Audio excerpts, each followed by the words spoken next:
A warm welcome. A warm welcome to everyone who is joining and has joined us online today for this TNE webinar.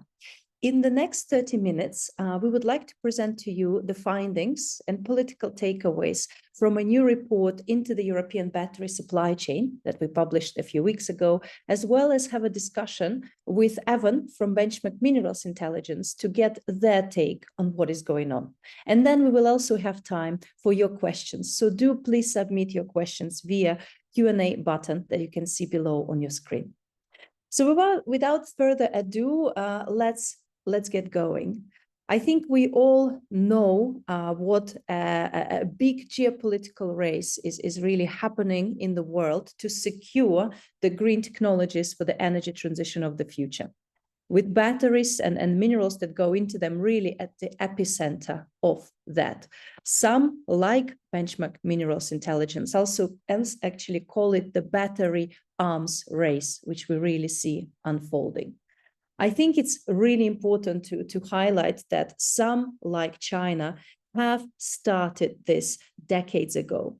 Others, like the United States, have been catching up really quickly. And now we finally see Europe waking up to this challenge. So the aim of our analysis was to actually look at how Europe is featuring in onshoring the battery value chain locally. What's the potential? What are the challenges? And what will it take European governments to make it happen? So if we go to the next slide, please. As a starter, to give us a flavor of what our report is looking at, I'd like to share with you what is that overall potential for made in EU battery value chain that we see. We as TNE have looked at some of the key parts, such as battery cells, key components, such as cathode active material and precursors, some critical minerals, as well as recycling. And what we see is that Europe can actually be self-sufficient in battery cells based on all of the plants out there that we know of at different stages of maturity, but nonetheless, we can be self-sufficient as early as 2026. We also can manufacture locally more than half of the cathode active material that we will need for those batteries. We also can be self-sufficient in lithium and refine it here locally based on these different plants by 2030. And significantly more minerals, especially battery materials, can come from the recycling stream as well, as you see here summarized. So this is a bit of a snapshot to show that potential is really there. But what does it really mean? How does it look per supply chain? What are the challenges? And for that, I would like to give the floor to Alina, who is the chief analyst behind this work, who will give us an overview of the report. Alina, over to you. Thank you, Julia. Hi, everyone. So as Julia mentioned, Europe could become self-sufficient in battery cells by as early as 2026. There are already a few gigafactories operating in Europe, but the majority of capacities, or more than half of the announced capacities, remain at risk of being delayed, scaled down, or canceled. When it comes to the midstream, and this is a bit of a forgotten stage of the battery value chain, the one that involves cathodes and precursors production, and here we will focus on cathodes. Europe could cover over half of its demand by 2030 with locally produced materials. There are already some companies operating, a few projects under construction, but also many of the announced capacities are still in early stages of development, thus facing uncertainties.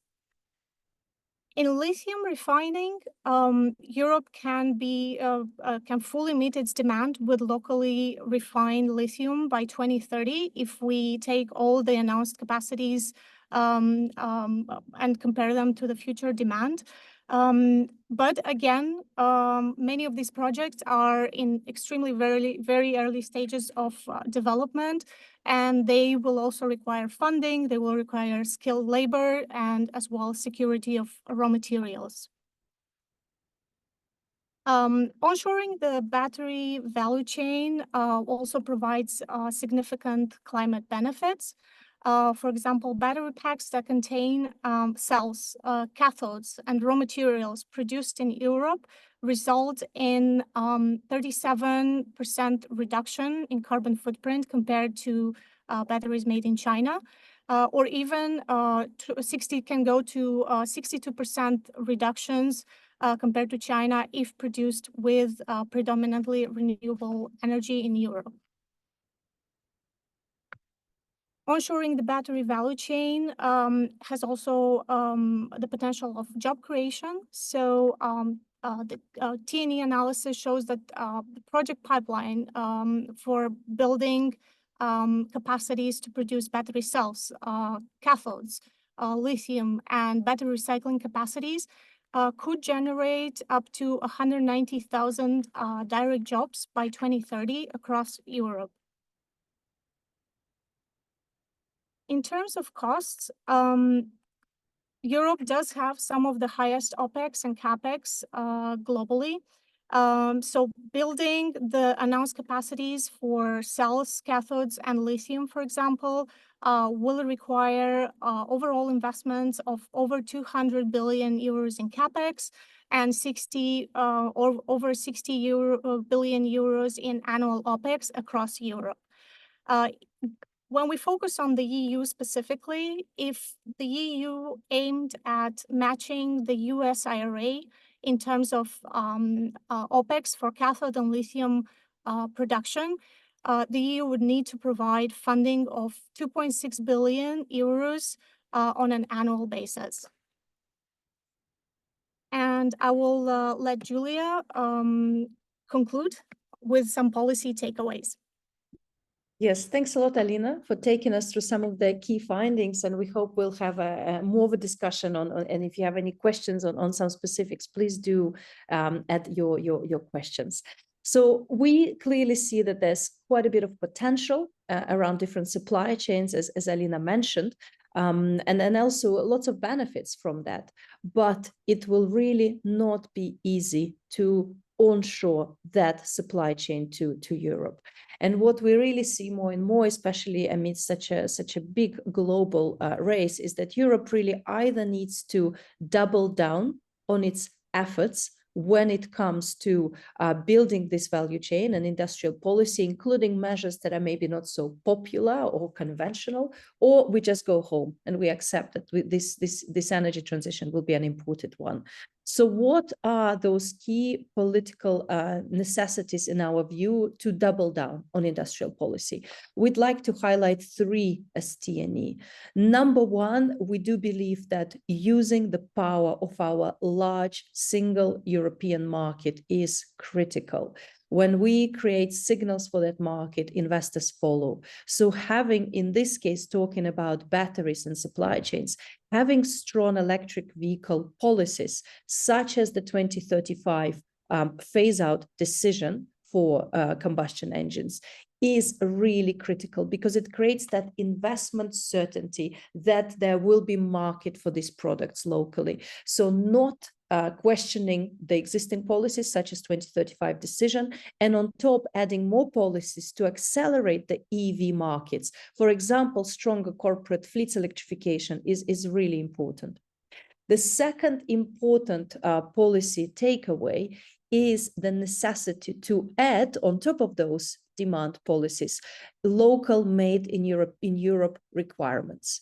And here we are talking about a number of options. One of them would be to have much stronger sustainability rules, in particular to add carbon footprint requirements for products such as batteries or solar as a condition to access the European market. This will really reward local cleaner manufacturing and simply create a global momentum to green the grids. If not sustainability rules, another way to do so in our view would be more towards local sourcing provisions. One of our recommendations is to actually make many various European and national grants conditional upon local sourcing requirements. So if we are giving a grant for that wind park or a battery factory, why don't we also ask them to source at least some of the cathode, precursor, or even critical minerals locally? And finally, tariffs and trade plays a role. It's one of the instruments. It's not enough on its own, but it is an important short-term measure to create that incentive and pool local manufacturing and investments here. The final policy recommendation from us as TNE is the need for a pan-European investment support to help commercialize and create the business case for many of these investments. We as TNE, alongside many climate and clean tech think tanks in Brussels, are calling for a European Social and Climate Fund in the next 10 years to flank the European Green Deal.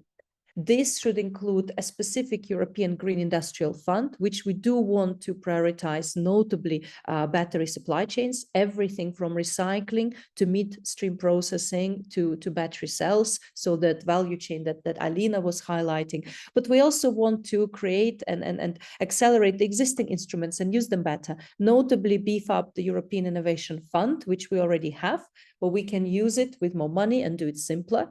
We do want to create a lot more green guarantees and de-risking, for example, via InvestEU. And finally, we can do a lot better in terms of more strategic investments globally, for example, via the Global Gateway.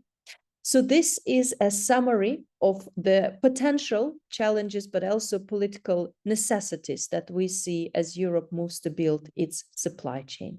And now we can maybe stop sharing the slides. And as a next step, I'd really like to invite Evan Hartley, who is Senior Analyst with BMI, Benchmark Minerals Intelligence, that many of you will know, to share some of his insights and BMI's insights on that. BMI was one of the organizations that actually peer-reviewed our analysis, so we're really grateful to them for that. So Evan, giving the floor to you now, and a question to you, as BMI, you track all sorts of battery and material developments across the world. So how do you see Europe featuring compared to the US or China right now? Thanks, Julia. I'll frame the answer, I guess, in the context of the last few years of the global battery landscape. Since the Inflation Reduction Act was announced in the US in mid-2022, we've seen a real shift in the build-out and the announced build-out of these battery factories and also the supporting industries, the cathode production, the anode production, that will grow alongside that.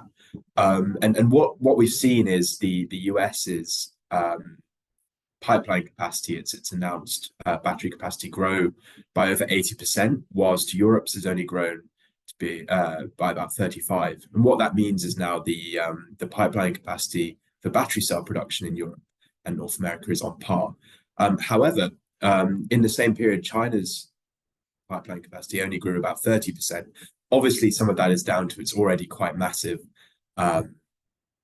pipeline capacity, the amount of producers involved in China. But what we've seen is the kind of fears of overcapacity in China lead to a lot more investment from Chinese companies into Europe, into North America, through joint ventures and an existing state policy like that in Hungary, which fosters the investment there. Now, the increased investment from Chinese producers into Europe, I know some may have reservations, is certainly a good thing when it comes to the kind of technology that they already possess, the IP that they possess. And it gives a lot more scope for mature battery cell production in Europe. I'll use LFP batteries as an example. Right now, the majority, if not all, except for a few small volumes here and there, of LFP batteries are produced in China. And with companies like CATL, EVE Energy, CALB, and a number of other Chinese producers beginning to look to set up production in Europe, what that means is that whereas in the US, where a large volume of their planned LFP capacity is coming from startups, and not to say that that won't see any success, what it means for Europe is that for us, we have access to expertise, both on the technology and labor side, which can help boost our pipeline. On the chemistry side of things, I'll just briefly mention actually that whilst you have seen a lot of headlines, I think, over the last year or two about how LFP is sort of taking over the world, it's certainly the case in China that LFP cells and the resulting supply chains are definitely dominant. In the US and in Europe, we see mid and high nickel cathode material and battery cells remaining the dominant production focus for most producers, and that will be true towards the end of the decade as well. Yes, thanks, Evan. Thanks a lot for indeed. I think we see a lot of that scaling and expertise that, you know, discussions going here in Europe. Maybe as a next question, in our report, we identify a lot of challenges. There's just always a lot of challenges. We are doing a lot of it from scratch, right? Be it access to raw materials, lack of expertise, lack of finance. In your view, from how you see this globally, what do you think is one or two most urgent challenges that Europe should address before others? I think one of the points you addressed in the, or Alina addressed in the slides that we've just watched, was the fact that the midstream is often the forgotten part of the supply chain. I think the kind of access to, maybe not raw materials, but the access to the battery components that are produced in the midstream is one thing that Europe does need to address if it is to generate this local or regional supply chain. At Benchmark, we're tracking similar to the numbers that you produced, about close to 1 million tons of planned cathode capacity in Europe, but only about 650,000 tons of precursor. And I think, you know, either policy or just general investment from private companies into that precursor production on a local scale would really help. I mean, I could sit here and, as you do in your report, talk in depth about all of the challenges that we're facing. But I will also highlight, I think, pricing and material and battery pricing. For Europe, it's particularly challenging to compete with the prices that are coming from China. We know, obviously, that the prices for raw materials fell quite a bit globally across the last year. But because of Chinese companies' access to cheap labor, power, land, and the sort of head start that you mentioned right at the beginning of this call, meaning that their processes are often fairly efficient. What that means for Europe is that the batteries coming from China, the raw materials and the battery components coming from China are often a lot cheaper. And it will make sense for a battery cell manufacturer in Europe, for example, to buy cathode and import cathode from China, as opposed to from a local producer. Right. Thanks for this. And we really, really support and can only, you know, double down on your message as TNE on the midstream. We really see this as being forgotten, and we're really trying to use our policy work here in Brussels to push for more support, for example, in the Innovation Fund for that value and that stream in Europe. And my final question I wanted to ask you, because before we open to the Q&A, which is also a kind reminder to everyone, if you do have questions either to Alina or us as TNE or to Evan, please do submit your questions. So there's a lot of talk about geopolitics and policies, and we of course know that the measures around tariffs that US has recently taken, Europe is looking at tariffs as well. Looking at this more broadly, what do you think, in your view, as BMI, are some of those key policies that Europe really needs to put in place urgently to build that value chain? Well, first of all, I can't really put it in better terms than you did at the end of your slides there with your policy takeaways. I think one point that I would definitely add on the policy side of things is to make sure that any policy that we do put in place in Europe regarding promoting investment and offering state incentives to set up localized battery centers or as we mentioned just now, midstream supply chains, is to not be super restrictive and to make sure that policy doesn't dictate the immediate switch of these supply chains. So personally, I think and Benchmark definitely believes in the localization of say cathode and anode supply, but to sort of put a very short time frame on battery cell producers, for example, to purchase all their materials locally, it sort of ignores the reality of the situation where we can have as much investment as we want into the cathode supply chain in Europe this year. But that doesn't mean that supply will be available immediately. So I would definitely promote policy that is absolutely promoting investment and promoting that kind of local supply chain. where we see the benefits that the T&E laid out in the report and that both of you have laid out today, regarding the job creation, the carbon emission reductions, but to do so in a realistic manner, which means that we're not putting restrictions on companies to obtain materials where there are none. No, thanks for that. I think it's just critical to get the timing right? How do we Yes, scale exactly. before we start penalizing everyone? So far, I have two questions. One is for you, Alina, and one for you, Evan. So Alina, the first question I wanted to ask to you is on recycling. So maybe you can just highlight some of the findings in our report on how much, really, what are some of those most important opportunities or projects across Europe, and what are some of the challenges, and what do we see as a problem as Europe scales recycling and the various parts of recycling? So over to you. Yes, Julia. On recycling, yes, we showed in the beginning of the presentation that Europe can actually achieve quite important, significant levels of recovered material. We estimate that 80% of lithium demand can be achieved by 2030. 14% of nickel demand, 27% of cobalt demand, and 13% of manganese demand by 2030. There are some in the recycling. There are two main stages: pre-treatment and hydrometallurgy technologies or stage. So it's really important that Europe focuses on scaling up, especially the hydromet part, because we according to the data, Europe has quite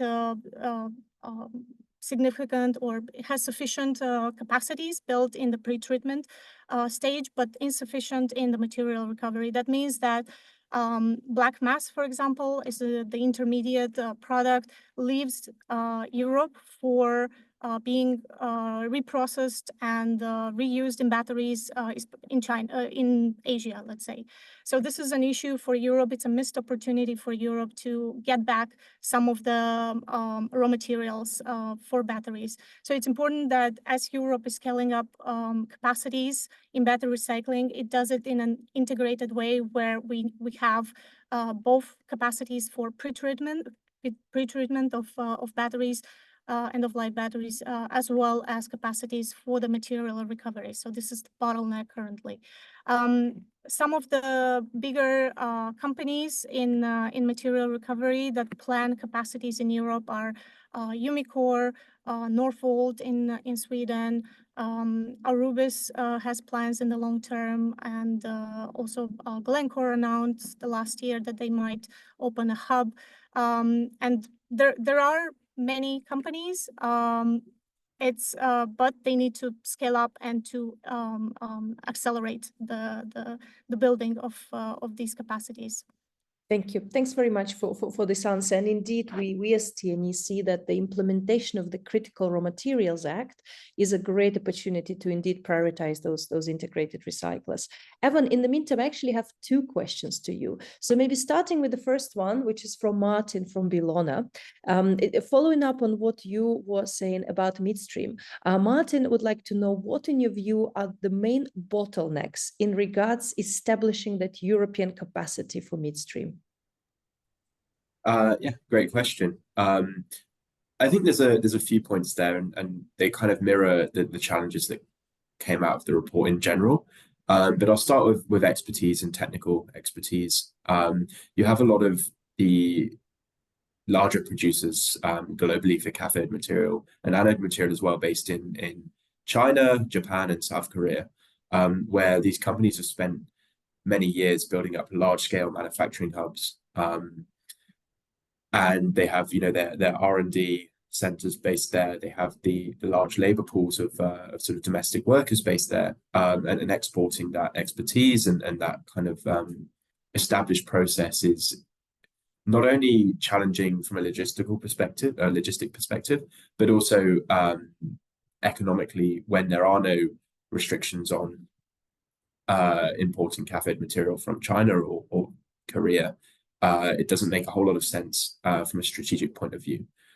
Equally, whilst battery cell manufacturing is very expensive and it's the most expensive part of the supply chain to set up, the proportion to which cell manufacturing is more expensive in Europe compared to China is a lot less than the proportion or the sort of difference between setting up cathode manufacturing in Europe compared to that in China. So what that means is the capex required to build a cathode factory in Europe is often far in excess of the price of importing or even setting up Asian facilities and importing material from that. However, we see people trying to get around these, or not get around them, but rising to these challenges through joint ventures. So you'll notice a company like Finnish Minerals Group establishing partnerships with Eastspring, a Chinese cathode manufacturer, for example, or even the Orano and XTC joint venture in France. These kind of partnerships can really negate some of the challenges that we see, and I think that's why that's currently the main route that's being pursued for setting up midstream production in Europe.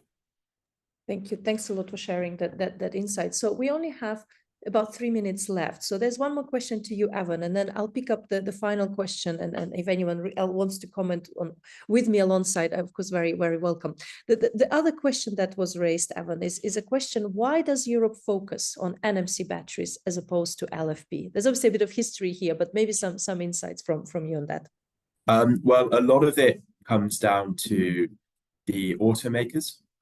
So we get a kind of automaker-led approach to cell manufacturing. I'll try and make this quite quick just because of the timing, but their priorities at the moment revolve around the range of the vehicles that they can produce and the energy density of the batteries that they are willing to purchase, and the high nickel battery cells that are produced in Europe, in North America, and in China provide the specifications that the automakers are looking for, where in some regards LFP doesn't. Now, will that remain the case moving forward? Perhaps not. And we've seen a lot of innovation on the LFP front. We're expecting to see LMFP batteries enter the market in the next few years, and even a kind of mix of a composite material of LMFP and NCM. And what I mentioned earlier about the Chinese producers in Europe, perhaps bringing that LFP expertise over here could shift the market. But for now, certainly the homegrown manufacturers are putting their eggs in the NMC basket. Thank you. Thanks. And hopefully we can also see it in the Western market as being a bit of a quality differentiator, right? We need to have some differentiation as well. There is one more question that was asked, a really good one, because it can lead me to an important message on policy I want to leave you all with. So someone asked whether or not CBAM will apply to battery raw materials and battery cells. CBAM, so the Carbon Border Adjustment Mechanism in Europe, which is now in place or will soon be in place for steel, aluminium, and some other metals. So as of today, CBAM does not apply for battery cells, so the battery supply chain. And as such, we have a different mechanism on batteries there, which is the European Battery Regulation, which is setting the carbon footprint methodology and thresholds for batteries to actually find their access to the European market. And this is actually really important. So in a way, we don't believe we need CBAM, but we do need to have a strong carbon methodology, because it can really give that competitive advantage to cleaner local production. And I wanted to finish this webinar on a message which is very relevant for our green industrial policy work. The European Commission has actually just put and announced their draft proposals for that carbon methodology. And it's really good. It genuinely rewards direct renewables connection and gives really advantage to those European investments, for example, by Northvolt in Sweden or Verkor in France, that really utilizing green grids. But we don't know if that proposal will survive all of the member state votes. So those of you on this call that are working on policy, I do invite you all to join us in our work to try and get that methodology on carbon footprint adopted as soon as possible and in as robust way as possible, to really give that edge to local manufacturing as a great example of green industrial policy. So this is all that we have time for. I really want to thank you, Evan, for sharing your insights and for being with us. Thanks so much, Alina, for giving the presentation and your insights on this really great and I think very comprehensive report that you can all online and beyond find on our website if you want to find more. And with that, I want to thank you all for spending 30 minutes of your day with us, and have a fantastic rest of the day. Bye-bye.